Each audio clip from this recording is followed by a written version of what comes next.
You must understand the gravity of your situation. Continued. First, no lifter is perfect, certainly not novices, who are either actually coaching or are reading this to learn from it. There's almost always going to be some horizontal motion to the bar, imperfect pulls off the floor, early jumps, excessive bouncing off the thighs, and being pulled back when it is racked. That means that in every lift, we have to think about management of the bar horizontally. This does not mean that perfection is not important. Especially in the beginning lifter, it is critical that perfection be a goal, since the lifter does not have the experience or the technical skill to control the lifts that have excessive horizontal motion. He's having difficulty enough coordinating the timing of the floor pull followed by a jump.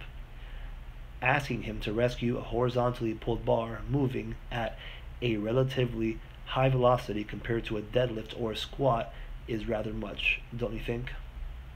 So novice lifters need to worry about as perfectly vertical a bar path as possible, while their coaches can use that same vertical bar path model to analyze where the lifter is inefficient. Secondly, there is the elite athlete factor. The most critical time for horizontal motion of the bar is at the top of the lift, when it is hardest to deal with. Any motion in the bar at this point will require either strength, experience, and/or technical skill to deal with, the latter two only coming with much practice. The novice lifter may not possess the perceptive sense and the reaction skill necessary to deal with excessive horizontal motion in the bar.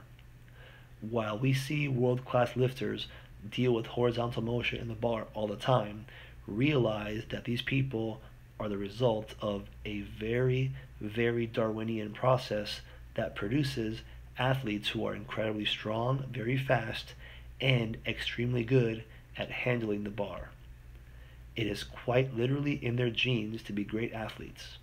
They will succeed even with what we would call major technique flaws, because they are the best in the world.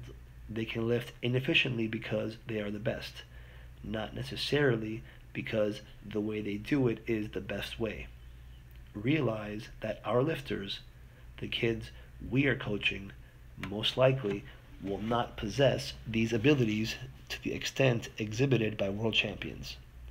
And yet, they will be attempting lifts that, by definition, are every bit as difficult for them as a PR for Dimas would be for him.